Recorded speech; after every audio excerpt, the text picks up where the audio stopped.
Everybody in?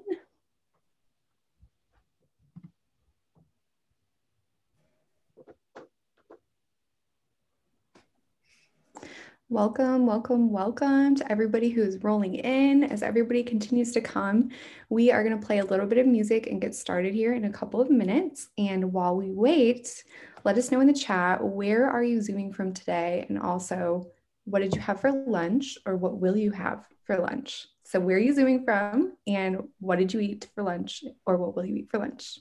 See you guys in a couple minutes.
Hello, hello, and welcome to today's Givebutter monthly webinar, streaming to you live from Michigan. I'm your host, Rachel Mills.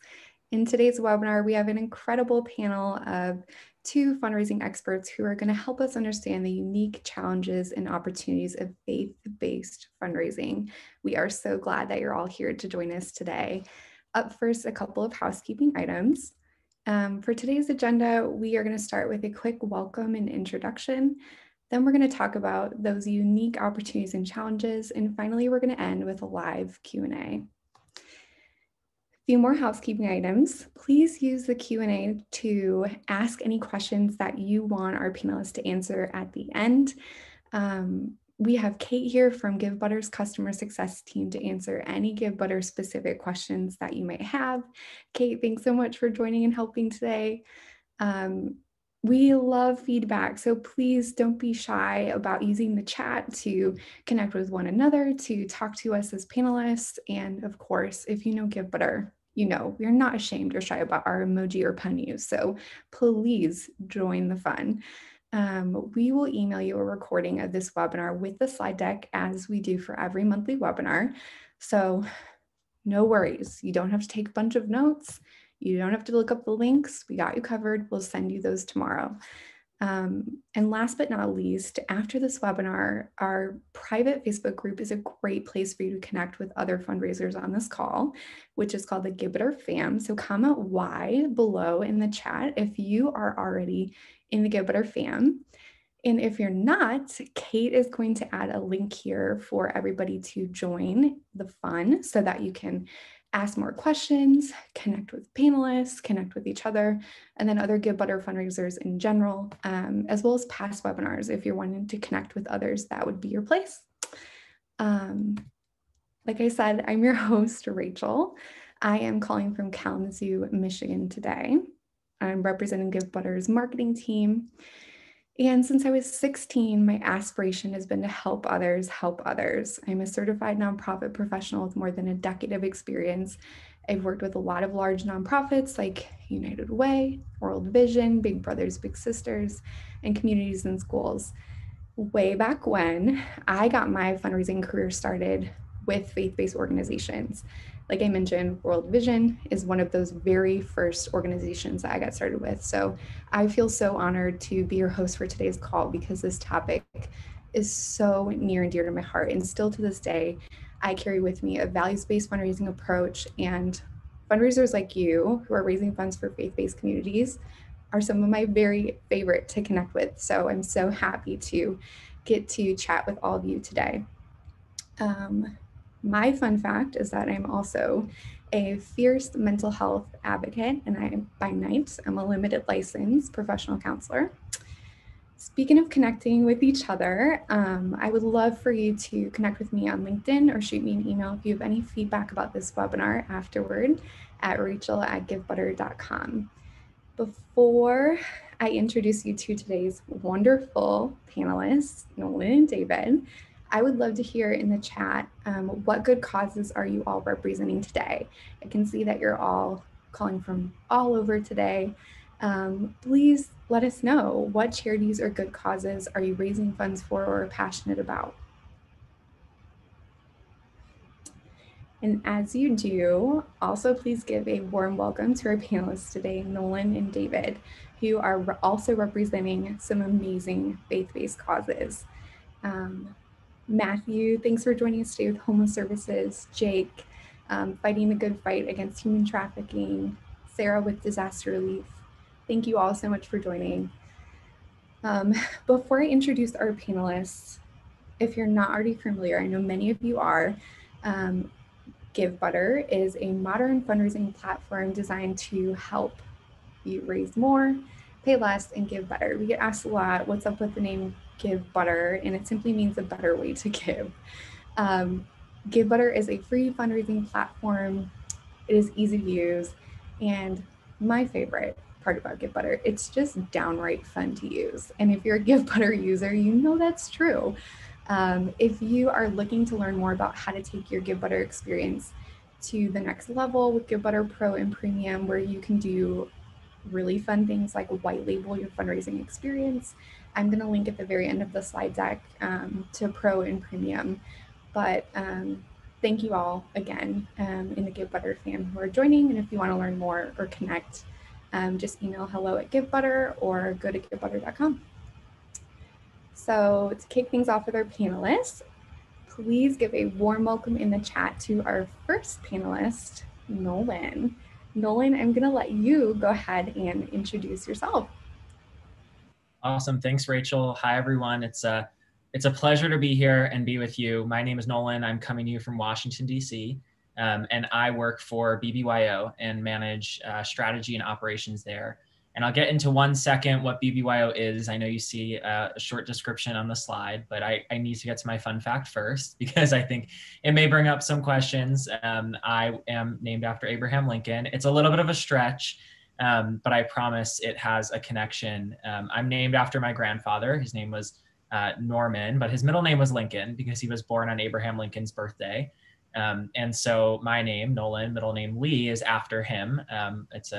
In many communities, especially in the Jewish community or parts of the Jewish community, it's a tradition to name your children after a relative who has passed, and that's who I was named after. So kind of after Abraham Lincoln, which I'll connect to something in a second. But I have the pleasure of working for BBYO. BBYO, as you can see on the slide, is the leading pluralistic Jewish teen movement, and we work to involve about 70 to 80,000 Jewish teens in 55 plus countries around the world with leadership development, Jewish identity building programs, and really allow teens to develop into leaders of the world. You know, today, tomorrow, future leaders, current leaders. It's a peer-led platform. It's a teen-led platform.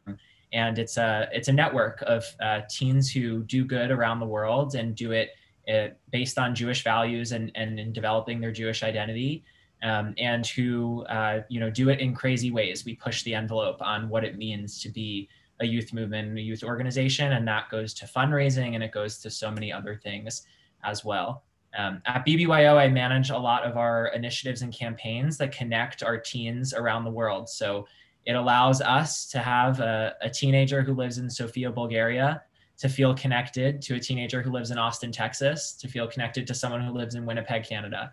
You know, it's that feeling of being a part of a movement. We say that we're connecting people to something bigger than themselves, and that is each other and really the worldwide Jewish community. And I also manage what we call our International Service Fund, and it is our teen-led philanthropy effort. We're a 97-year-old organization, and from the beginning, when we first started, philanthropy and giving and fundraising has been core to what it means to be an upstanding member of BBYO.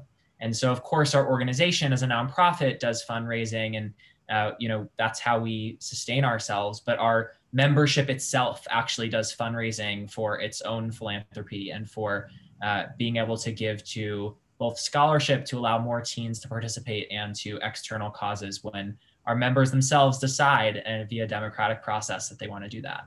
And I'll just say, to connect back to my fun fact, that my fundraising journey, my connection, especially to faith-based fundraising, feels like it started before I even know how to say the word fundraising. I mentioned that I was named after my grandfather, and my grandparents and my parents and my family, as I think a lot of families in the Jewish community have, a really strong tie to giving and to fundraising and to volunteerism. And I was raised in a culture of, having my grandparents on the synagogue boards and being, leaders of these various organizations and hearing about that around the dinner table. And so, just the mentality of giving to others and of fundraising and of making sure that you're not just looking out for yourself, but also looking out for your community and those around you is really, really deeply ingrained into who I am. And it's a real, real pleasure to be here with all of you. Absolutely inspiring, and also so fun to know more about your fun fact. Nolan, we're so glad to have you joining us today. Thank you. Everyone, please give a warm welcome to David, our next panelist. And I'm going to go ahead and volley it over to you to introduce yourself. Well, hi, everyone. And Rachel, thank you for the opportunity to be here. I'm Reverend Dr. David Lindsey. Please just call me David. And also coming to you from the Washington, D.C. Metro, I'm the Executive Director of the Interfaith Council of Metropolitan Washington. We bring together 11 historic faith traditions from throughout the DMV, the D.C., Maryland suburbs, and the Northern Virginia suburbs. Our communities are the Baha'i, Buddhist communities, the Church of Jesus Christ of Latter-day Saints, the Hindu community, the Jain community, Jewish communities, Muslim communities, Protestant Christian communities, Roman Catholic Christian communities, the Sikh community, and the Zoroastrian community. So in bringing everyone together, we have some real challenges, but also some opportunities. We were founded in 1978, and our mission really is to create an inclusive community of diverse faiths in our nation's capital that's focused on the values that unite us and the distinctions that make each faith unique. One of the things that happens with interfaith work is that we sometimes focus only on the things we have in common, and we don't always lift up the things that we don't. One of the things we've really tried to do from the beginning is to celebrate our differences, not to avoid them. Sometimes that creates a few challenges in trying to figure out how to do that well, but that's part of what we're here to do as an organization, to build community, do religious literacy, break down stereotypes, and then to build coalitions where we can. And my fun fact, of the several I could pick, I decided to go with this one. My family has been in the US a long time, but our roots go back to the British Isles particularly. A lot of Scottish family and a lot of ancestors.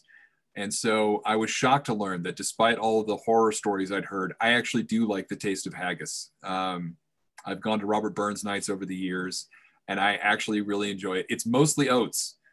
Every culture has their way of taking those parts of the animal that you try to make last when, so really haggis is mostly not awful, pardon the joke. It's mostly just oats in here. So good to see we've got somebody in the chat who likes it as well. And I encourage you, every culture has their own traditions of foods that you're, kind of grossed out about, but I actually really like it. And it's just been a pleasure for us working with Givebutter. I was in local church ministry as a Protestant pastor for about 2 decades in the United Church of Christ, and just transitioned into this work last year. And so it's been great to be able to work with Givebutter, particularly during the pandemic, to figure out how to go about doing the fundraising work and event planning and registration. So it's just really an honor to be here today. Incredible. Thank you, David, for joining us as well. And I'm curious if you know how to make this dish. Have you made it yourself? I have not dared. Okay. I'm the cook of the house. My wife's a good cook, but she hates doing it. So I do the cooking and baking around here. And I just have not had the nerve to try and make haggis myself yet.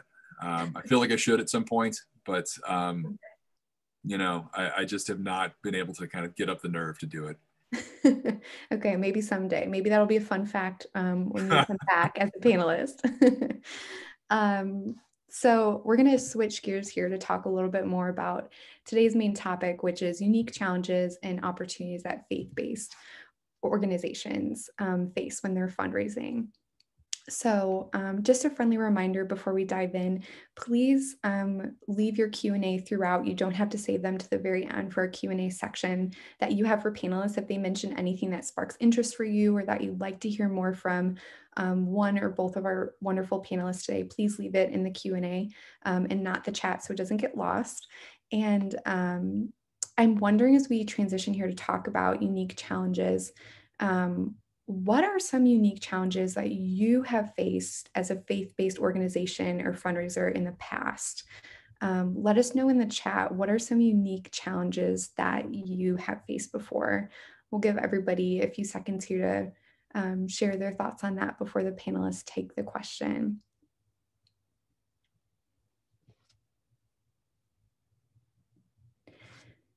And as people begin to get the wheels turning and thinking more about those challenges, panelists, I have one question to kick things off here with you.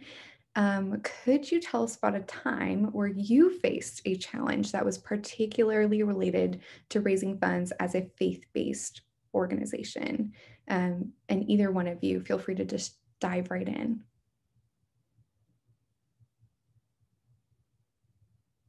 Vicki, available grants, I'm sure that's relatable to others on this call. So I would just say that I started with the Interfaith Council. My first day was July 1st of 2020. And historically, our work has all depended, our programmatic work, our fundraising work, everything else has depended on being together in person, being around the same table in the same room. And so that you have not just the things that you say, but the nonverbal communication and the energy that comes from that. So one of the challenges we've had is just having to move everything into a virtual environment, which historically has not been part of anything that we did as the Interfaith Council. So one of the challenges we've had is how to figure out how to do fundraising in a virtual environment.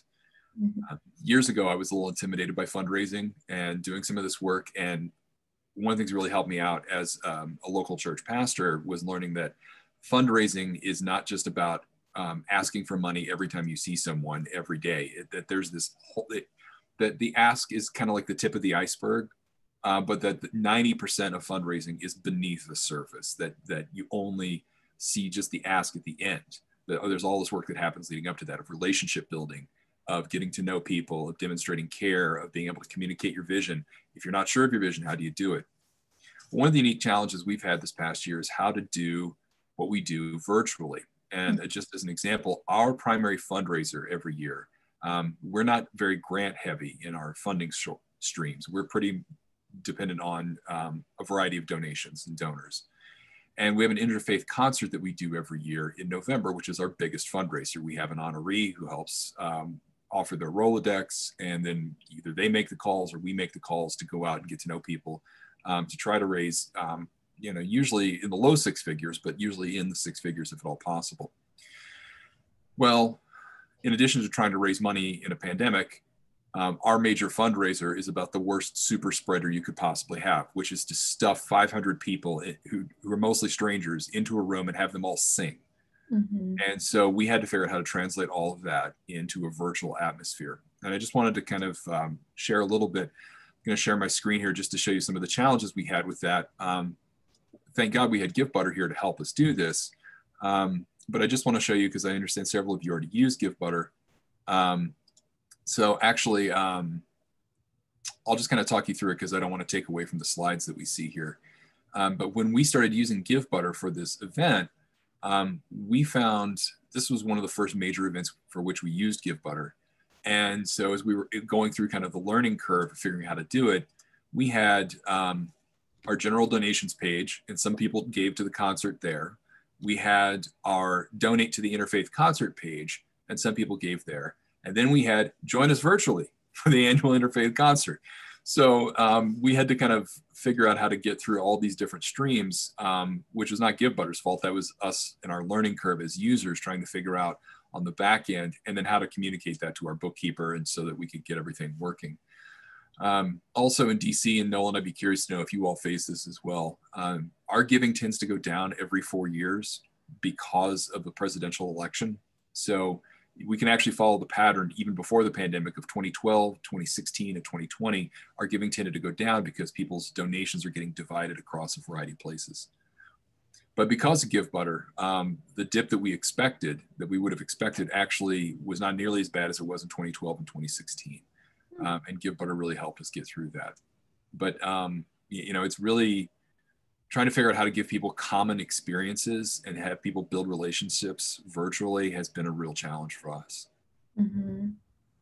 Yeah, I'll just jump right off of that and say that I'm here in Washington, D.C., but we're not necessarily, you know, all based here. So I don't think we've experienced that same phenomenon, but the challenges I'm thinking of are right in the same vein, which kind of all center to me around competition. And that's I mean that in so many ways, but I think the primary thing coming to mind, which I'm sure resonates and feels familiar to a lot of people, is you know, there's a lot of competition out there, and your donors have to choose where to give or how much of what they have to give. And you know, you're basically making a case for why that should be you, or why they should do that. And obviously I've already seen some chat, you know, those relationships. And as David was talking about, being able to sit across a table with people or meet them is obviously come to a halt. But the competition, I think, extends beyond that, you know, and especially when we're looking at a faith-based organization, or for me in the Jewish community, I even think to myself around, you know, I'm sure everyone feels Giving Tuesday is coming up and you have 1,000 emails about it, right? Like it's, you know, and it's even worse when you parse it down and say, hey, you know, I work for one, but I'm involved in dozens of Jewish organizations. And so if X amount of my money is going to go to, let's say I budgeted in my head Jewish causes, well, then I have to then choose even further beyond that. Mm-hmm. And the other kind of flip side of it that I'm thinking about is, you know, it's a little bit of a unique situation, but it's specific to our teen philanthropy, which is that our teens, our members who fundraise for both themselves and feel this obligation to take care of the world around them, which I'll talk to in a little bit, is, you know, where do you strike that balance and how do you find that? And so one situation we found ourselves in was about a year ago, when, you know, the pandemic started, and we were reimagining a day of service that we had planned, which, you know, usually happens. There's about 15,000 teens around the world who participate in this biggest day of Jewish youth service. And, you know, they go to soup kitchens and they go clean up parks and they do things that we couldn't do last end of March.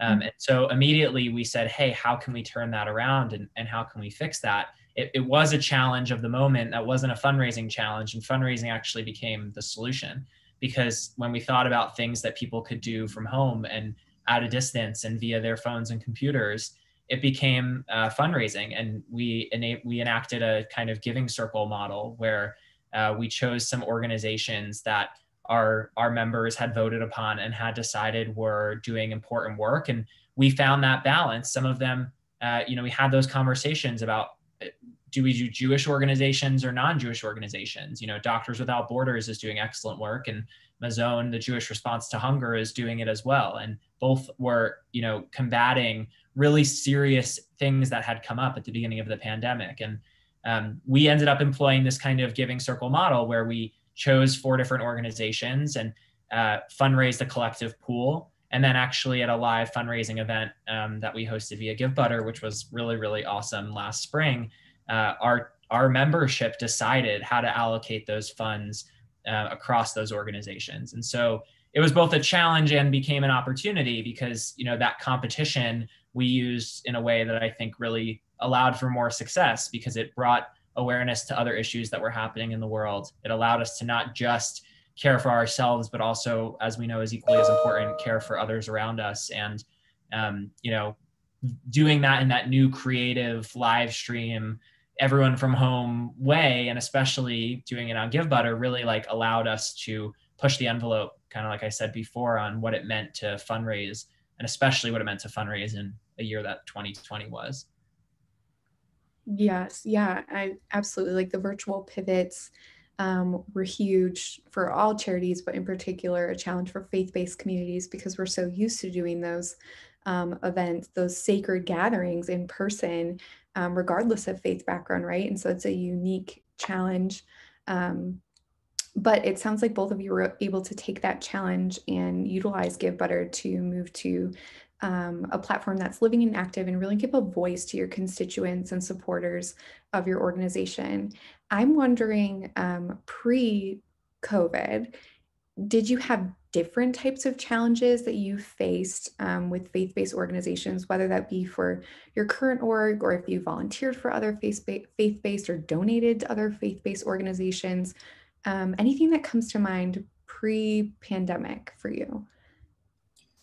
Yeah, I would say that, I pivoted into this job during the pandemic, but I was in local church ministry in California, Minnesota, and then Northern Virginia, which brought me to the DC Metro for about 6-7 years. And one of the things I've really noticed, and Nolan, you may have some of this experience as well, is knowing where you are in kind of the chain of giving.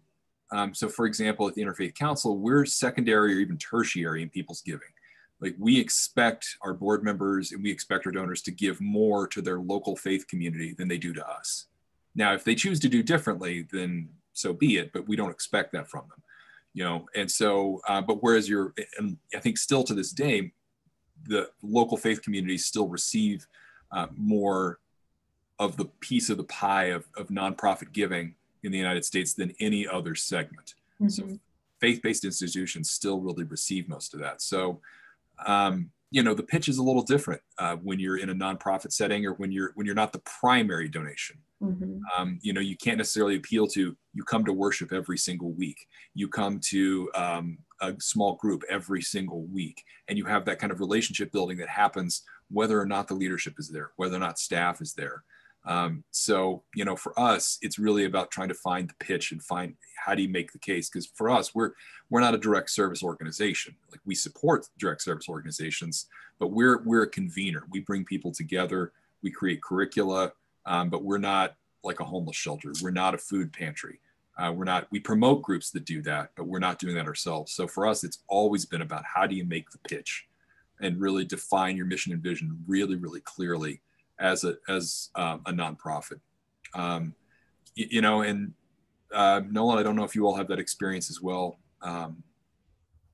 Yeah, I think it's an excellent point. And I think we're kind of on the other end where it's differently, but it's similarly so personal. And we've said a few times, sacred community, and I saw Hannah put it in the chat. And I think that's something that we deal with, that's exponentially different than a lot of other nonprofits that, it almost feels like every donor expects that they're going to see the result of their dollars or see something change or see what they want to be enacted once they give. And not just talking about, your big dollar donors, people giving $18 on the side who just want to help out. And, but the organization is so personal to them, and they were either in the organization when they were in high school, or their kids are in it now, or they have family. And, it's a community that feels so intimate and so personal, no matter how big and how wide the scope is. And so I think in a way that's different than, something terrible happened in the world. And so I open up my wallet or, put my credit card in a website to give some money to the Red Cross, or I'm going to send some money to mutual aid organizations in Texas this week, right? Like that, I know they're doing good work, and I kind of trust it. I send my money away and know that there's something that's good that's going to happen on the other end. But I don't, at least personally, do that follow-up always to say, hey, did they really do what I thought I wanted them to do with my funds? And I think it's different for us in a way that people really, there's a long-term relationship, and they want to see that their funds are making a difference.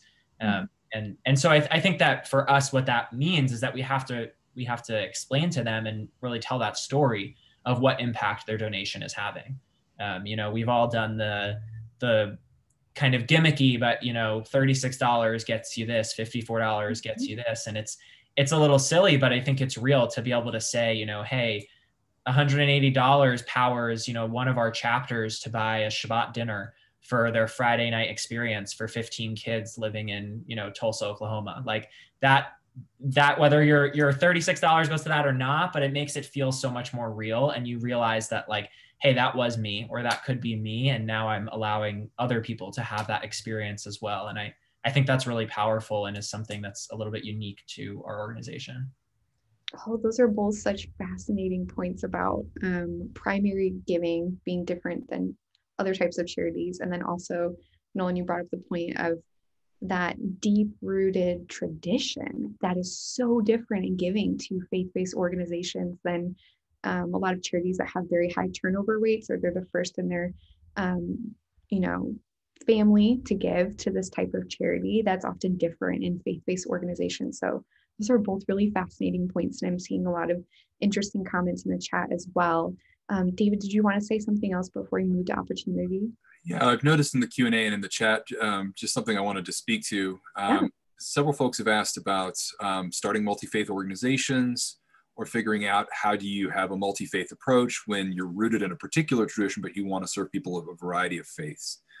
And there's a lot that could be said here, but just a few things I wanted to lift up. One, the financial side, there is no one model for doing multi-faith or interfaith work. Just as an example, the Interfaith Council of Philadelphia, our counterpart there, more than half of their financial strategy is grants. More than half of their income any given year is from grants and grant-making institutions. For us, it's less than 10%, where we're more of a donor-based, and we're in the same business. We do the same things. We have different scopes and scales, but that's part of, there's no one financial model. So if you feel like what's the right financial model to create a multi-faith or interfaith institution, there isn't one. There's just a lot of different options. So just experiment, try things out. And the other example, I think somebody asked about, how do you, when you're rooted in a particular faith, and Nolan, you may be able to speak to this, when you're rooted in a particular faith, but you want to be open to people of a variety of faith traditions, how do you do that? And I think the main thing we've encountered with that is just making sure that people from their own faith community speak for themselves, so that I, as a Protestant Christian, can speak about what it means to be white and Protestant and Christian, but I'm not going to try to say, here's what it means to be Hindu in the United States. I may say, my friend has talked to me about this, and I may quote them, but I'm not going to attempt to represent the community. So I think just honesty and humility about those things are really important. And the last thing I'll just say is interfaith work is incredibly humbling. And it is a reminder that none of us knows everything about any one faith tradition, much less multiple faith traditions. And that actually is very freeing. You don't have to know everything to do this work. But Nolan, how do you all do the kind of, I think someone asked from a Catholic perspective, but from a Jewish perspective, what happens when you encounter folks that you want to serve from a variety of different traditions, or when your Jewish teens want to bring in friends who aren't Jewish into your program? Yeah, I mean, I'm thinking about very similar things to what you said. I think for us, it's primarily about partnership, and it's I think a huge opportunity. But being pigeonholed into a single faith is a little bit freeing in that way, that you don't have to know everything about everything, but you have to. There's kind of an extra onus on you to form those relationships and those partnerships with the organizations that do or may. And I know at BBYO we feel an extra responsibility of that, right?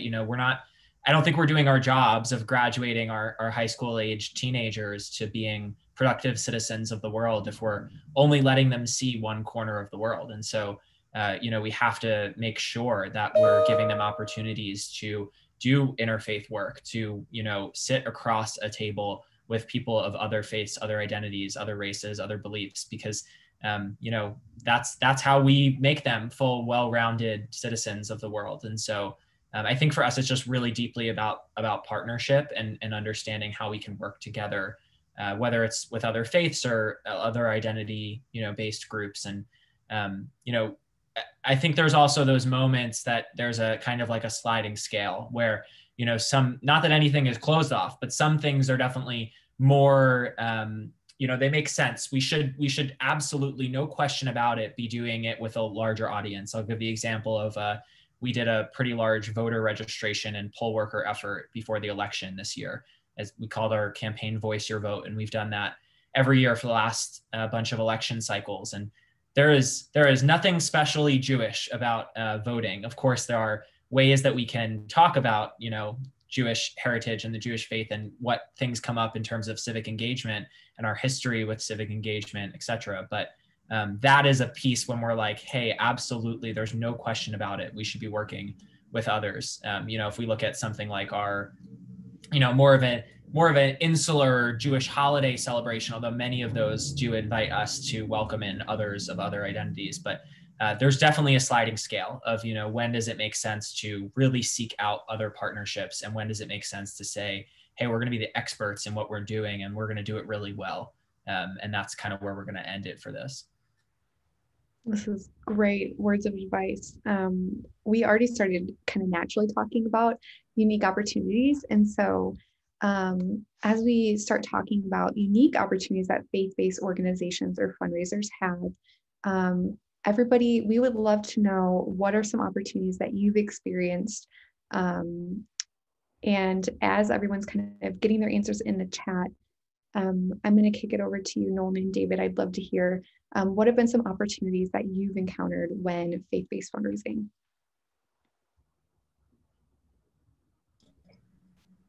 Nolan? Sure, I'm happy to kick it off. I mean, the first thing is almost even like just a step back, kind of like a 30,000 foot, what I was thinking about just kind of going into the webinar, which is that I kind of explained it as my story, but I think it's a little larger, and the Jewish community has a very deep rooted concept of giving to charity and of fundraising and of what we call tzedakah, which is, commonly translated to charity.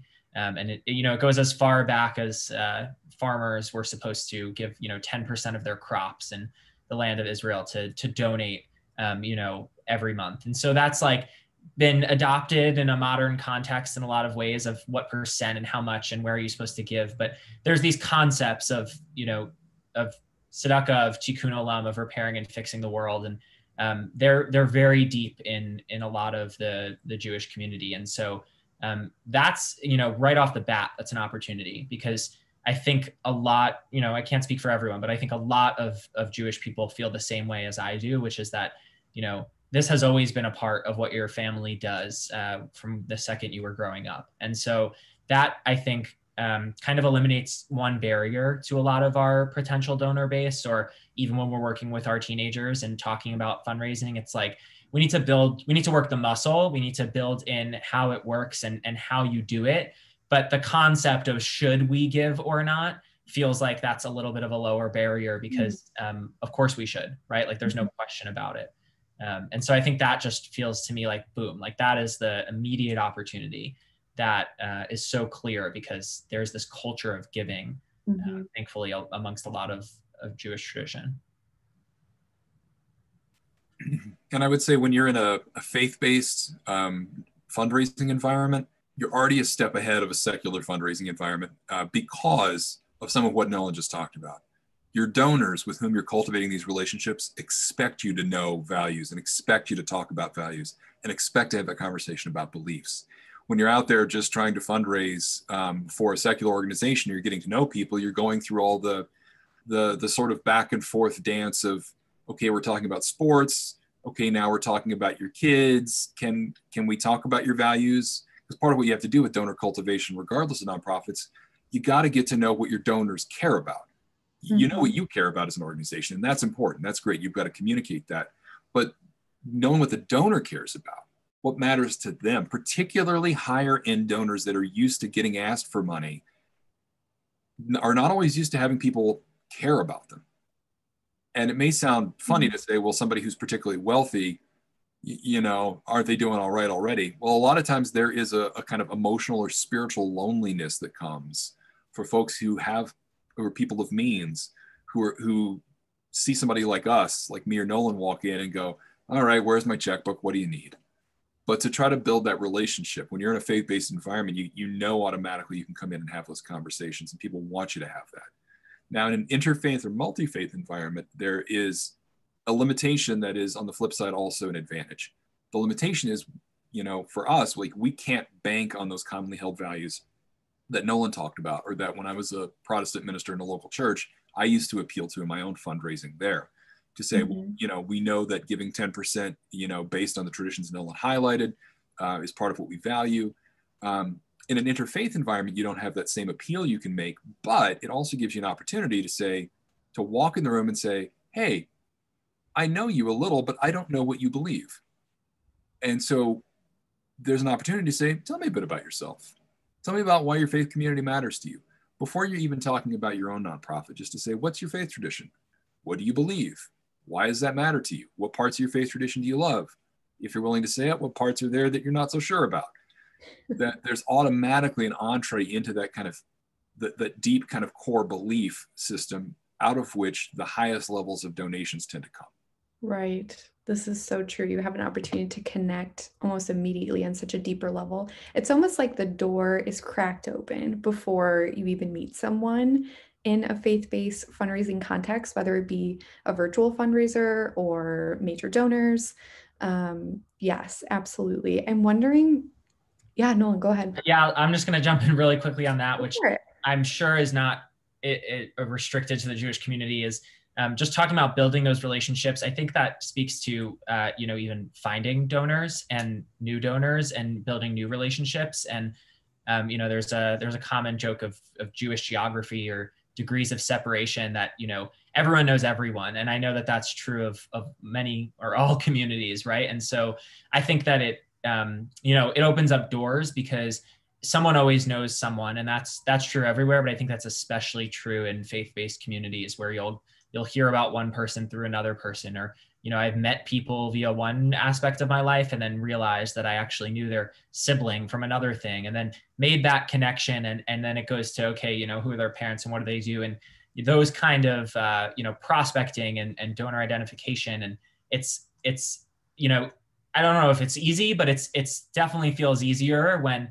there's a community where, you have so many connection points to so many other people, and ability for people to just open doors to others, because there is already, like you said, that common thread. And there's that introduction piece, that there's a reason why they're connecting. You're not making a cold call. You're making like a semi-warm call, because it feels like you know each other, whether you do or you don't. Yeah, absolutely. I'm wondering, while we're on the topic of opportunities, are there any resources or examples, other organizations that you've looked to in the faith-based fundraising space that inspire you? I cited the example of the Interfaith Council in Philadelphia. In our world, they really are one of the leading local interfaith councils. We're all independent of each other. The interfaith community in St. Louis, in Philadelphia, and DC, we're all engaged in similar work, but we're not all like part of one national network and one organization in the way that, say, if you're a Catholic parish, you're part of one larger family. But they do outstanding programming and curricula, and a lot of what they do really well is online communication. They're a great organization, and they're really a model for us in a lot of ways, even though we've been around since the 70s. A lot of programmatically what they do, I mean, we really admire them. Nolan, what about you? It's a really, really good question. Something that's sticking in my head is something I mentioned a little bit earlier, but is going back to this concept of the giving circles. And I think that that's not a uniquely Jewish concept, but there are actually a lot of Jewish giving circles or organizations that are based around that. And that's something that sticks with me as I think as a young person, because it's funny to call myself a young person, but like I think in the world I am. And I think there is a trend where, millennials, but even into like Gen Z and I don't think we want to just pick one place and give to that one place forever. And I don't know if, I don't have like the data to prove that my parents or grandparents did that more than I would, but I think we see it in like how, people now jump from job to job, or just in how like our attention spans change quicker. And I think the ability to kind of have like an umbrella that then connects you to be able to do multiple things at once, or plugs you into ways in which you're knocking a few birds out with one stone, because your funds are pooled and then they're given to multiple great organizations. And that model, I think there's a lot of potential there. And there's some organizations who are doing some really awesome work in that space. And I think it's something to explore as we look at, especially, as younger donors become older donors, and how that works. That's absolutely crucial, because the donor at American University who's a college student who's giving you $10 today for an event, Jane Doe college sophomore will be Senator Jane Doe in 20, 30 years. And so how do you develop those relationships now and show that you care about them now? And knowing you all are ideally positioned to do that work with young people, to develop those relationships now that a generation from now are going to pay off. Yeah, absolutely. And one thing that I've learned just from looking at both of your Givebutter campaigns, you mentioned a lot in this webinar about the importance and uniqueness of relationship with faith-based communities. And that word community really stands out to me, because when I've looked at your campaigns, your community has really come out to support and rally around. And that also is quite different than some of the other fundraisers we see that are not faith-based. It's harder for them to rally around the sense of community, where it seems like that's already built in, that's a given, and they have fun doing it together, which just builds so much momentum for like a peer-to-peer or team-based fundraising format. So I just want to thank you for using Givebutter for those examples and for inspiring our Givebutter family with the work that you've already done. We're going to transition here into the Q&A section. We already have a couple questions waiting. We'd love for you guys to keep using the Q&A feature to add more questions. We probably have time to take on a few more. So we're going to start with Vicky's question. Nolan, you said how to find donors. This is a great question. How do you find donors outside of your community? It's a great question. I think it's, I'm going to go back to something you just said a second ago, because I think it really connects. I think especially for us, but I'm sure it resonates with others, that there has to be more that your donors or your people, whoever they are, your stakeholders, can do besides just donate. And I think that is part of what you're talking about in terms of like seeing a community rally around an experience, or feeling like people show up. Because, we see it all the time. I'm thinking especially about like, people my age, that you were part of the organization, and then you're not in a place where you're going to start giving, 6 figures to an organization. Maybe you have a little bit, but you want to stay involved and you want to stay connected. And so I think that, having your donor engagement or your stakeholder engagement not just end with donations. And I think that is another really creative way to bring about or find new donors. If you have events, or you host experiences, or you make connections with people in a way that your initial ask is not a fundraising ask, it's just to participate in something, or to connect, or to be a part of something. And then eventually those people may turn into donors. And you can work at that and make it an active, not just a passive experience. But I think that is huge, especially I think at this confluence of faith and youth. But it's a really important thing for me personally too. When I look at organizations, I don't just want to give, I want to do something with them. I want to be able to help. I want to be able to participate. Yeah, absolutely. And how would you recommend that people go about finding what kind of experiences to try that aren't donation-based or a part of fundraising? Yeah, I mean, I think it depends on what your organization obviously is, and like what your niche is and what you're filling. But I think it goes to that, and it goes to the competition piece of like, there's so much out there. We all know that, in terms of everything. And what unique thing can you provide? What is that specialty piece? What is that one thing that you have that no one else in your city or in your community or in your faith has, and that you can like jump in there and either do better or doing a kind of taking on that entrepreneurial mindset of like, what can we do that will be unique, it will be special, it will be different, and it won't be something that just people get a million marketing email invites about and they're going to ignore because it looks like everything else. For us, a lot of times in the non-fundraising space, but for 30 seconds, for us, we do that via influencers and celebrities and inspiring speakers, and just not in terms of necessarily fundraising always, just in terms of engaging teens. And we don't just look for sometimes this comes up as like a point of tension. We don't just look for Jewish speakers. Like at our international convention we just had, we think that there's important lessons to be heard by everyone. And so that is one thing that we have found is a little bit of a hook that like a lot of other Jewish organizations are not doing to engage youth. And so it's one way that we've been able to say, hey, like, we have this person, or we're hearing from hanging out with this guy. And, that's something you can't find anywhere else. So that's one like kind of unique niche we've found. And I think you have to find what that is for you, no matter what organization you are. Beautiful. Vicky says, thank you, Nolan, for answering that question. You're welcome, Vicky. This could be for either of you. I have a question from Elizabeth. Any advice to a faith-based nonprofit deciding whether or not to acquire government funding? We've never received it before, unsure how the interfaith mission will affect our application. Yeah, I can get started with that one. The answer is it depends. Which is not a very satisfying answer, but you have to really look at what type of government funding you're talking about. For example, in the pandemic, the Paycheck Protection Program from the Small Business Administration has been a source of funding for us at the Interfaith Council. So back in the spring of 2020, in round one, and now more recently in round two, we've submitted applications and we've received round one approval. We're waiting to hear on round two. And that's really just to try to make sure you're keeping the staff employed, you're trying to pay the rent. There's not really a lot of strings attached with that. So you got to be able to say how many employees do you have, how much do you pay in rent? And then if you want the loan forgiven, you just need to be able to demonstrate exactly where that money went. And yes, you did do those things. So from a faith-based standpoint, PPP money from the federal government is no problem, not at all.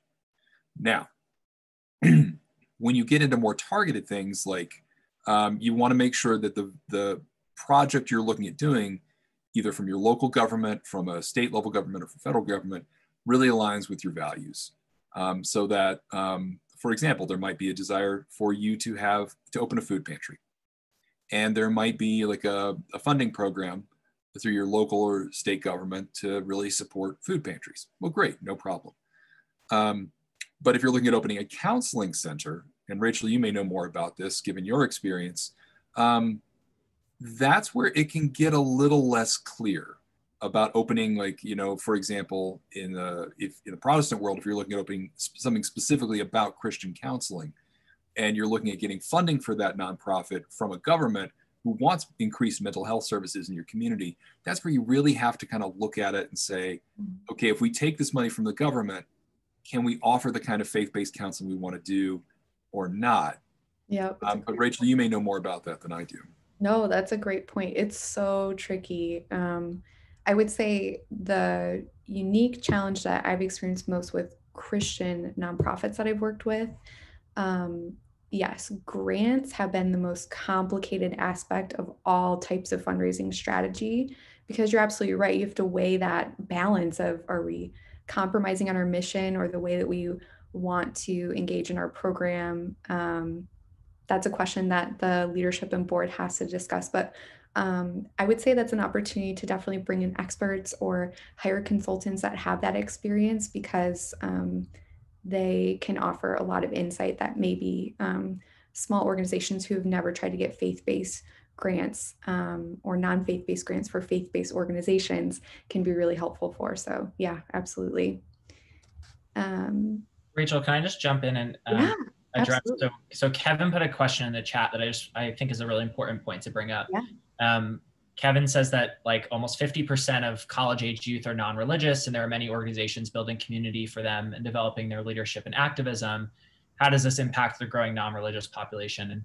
And I just wanted to say, at least from personal experiences, myself, I'm not in college anymore, but I'm a young person, and I keep saying that I'm in my 20s, I'll say, and I identify as religious, but I think that I don't have a study to back this up. I think there's a really important point that I think non-religious, or like answering the next Pew study about religion and saying that you don't practice religion, or you don't believe in God, or whatever it is, I think that's very, very different than being anti-religion. And I think that there's a lot of people who have a connection to a religion or religions that they were raised with, or that are part of their family, or that they identify with. And they may not do the traditional things that you might have expected 50 years ago from someone who believes in the same religion. You know, they might not, if you're Jewish, go to synagogue every Friday night, or keep kosher in your house, or follow the laws of Shabbat. But I think that a lot of people have a connection and are waiting for whatever point in their life, the right moment to find the right thing that, again, is providing them something they can't find anywhere else, and is really something unique and special. And so I think it's, I don't want to discount, the 50% of people that come up in a study or whatever it is that are non-religious, because I don't think it means that they're not people that we should go after or we should try and engage. I think it just means that we're not doing it right yet, or we didn't get them at the right moment, or we didn't like capture their attention when we should have. And we'll never get to 100% of people, but I don't think we should discount them, because I think it's different than them saying they're against religion, they're closing their eyes, they're never going to look to a faith-based organization. Yeah, that's a great point. I saw David nodding his head a lot. Yeah, there's a lot in there. One of the things that we found, we were founded by religious institutions. We were founded by the Catholic Church, Protestant Church, the Jewish community, and the Muslim community in DC. And that's still primarily where we receive our funding from. Excuse me. But one of the things we've realized is looking at young adult leadership and how do you develop the rising generations of young adult leadership. So for example, we have what's called an Interfaith Leadership Summit that we do, which is specifically for 18 to 39-year-olds. It's planned by young adults. It's run by young adults. The panelists are young adults. I'm in my 40s. I'm going to do a little video welcome message and then I'm out. I mean, this is really designed to be run by, and a lot of those folks, like we're talking about, are folks who are nuns or duns, people who grew up in a faith tradition or didn't, but maybe folks who, like we have somebody in that cohort right now who is in seminary right now, who grew up Jewish and is now pagan, and identifies explicitly that way, who's going to a Christian seminary. He's on a journey. And interfaith work and multi-faith work is often where those people land. I myself grew up in a particular stream of Christianity that I didn't really agree with, but I was told growing up, if you didn't agree with it, you were out of Christianity altogether. I spent my teenage and 20-something years really much more rooted in Buddhism than in Christianity, until eventually I made my way back into Christianity, got more rooted there. So multi-faith and interfaith spaces are often places where we find these folks, who are, seeking, who are journeying, who are wandering, but may not be lost, but are still kind of finding their way. And so, and one of the ways that connects in with fundraising, I would just say, and Nolan talked about this a bit, is it's important when you're doing programming and fundraising that you not only keep the front door open, but the side door open. And what I mean by that is, like in our work, somebody who moves from Chicago, let's say, to DC to take a job and says, I was really involved in interfaith work in Chicago. I want to get involved in interfaith work and volunteer in DC. They're coming in the front door. They see it, they Google Interfaith DC and our name comes up. That's the front door. But the side door is somebody who doesn't even really know what you do, but they see this cool program that intrigues them. And they maybe don't even know what BBYO is or IFC is, but a friend is like, hey, there's this cool like cooking demonstration that's happening that a friend of mine is hosting. You should totally check it out. And then they come in the side door. And that's one of the places to get people involved who don't necessarily know who you are. Somebody was asking about finding new donors, is people that you didn't even know that you didn't know. Sometimes come in the side door because they're excited about a program you're offering, an event you're doing. And that's an opportunity to get them invested. Maybe they donated $5 to come to your event, but a quick email that you can set up between Givebutter and Bloomerang are two platforms that work really nicely together. They register for your event through Givebutter. You've got their contact information, a quick follow-up, even if they're not a high-end donor, just to say, hey, we noticed this is the first program of ours that you came to. So glad to have you. If you have any questions, let us know. That kind of follow-up contact that you can do with these softwares are really, really helpful ways to reach out to potential new donors and to hit some of those folks who, you know, I've got a member of my board who refers to himself as like a Budo Protestant Catholic. And, you know, he's in his 70s. But for folks who haven't quite found all that language they're working through right now, the side door is often one of the places that they come in and get involved in our work. Absolutely. Everybody, let's hear it for our amazing panelists today. Nolan and David, thank you both so much for sharing your expertise and wisdom with all of us on this call and beyond. Thank you, thank you, thank you. I am going to launch a quick poll here for everybody. We would love your feedback on today's webinar. And as you take a few seconds to fill that out, I want to say thank you again for joining us on today's webinar. We really value having you here. We hope you walk away with lots of fresh insights and perspectives on faith-based fundraising, and we hope Givebutter is a useful platform for you to do that. In my last slide, and again, I'm going to send these tomorrow, we're going to link to Givebutter Pro and Premium if you're wanting to learn more about how to take your fundraising to the next level with Givebutter. And also, save the date. Our next webinar is happening a month from today, and the topic is going to be on Givebutter Gives Back, which is an exciting new program that we look forward to telling you more about. Thank you, everybody who filled out the poll. We appreciate your feedback, and we look forward to seeing you in a month. Until then, happy fundraising. Take care. Bye, everybody. Bye, guys. Thank you. Thank you.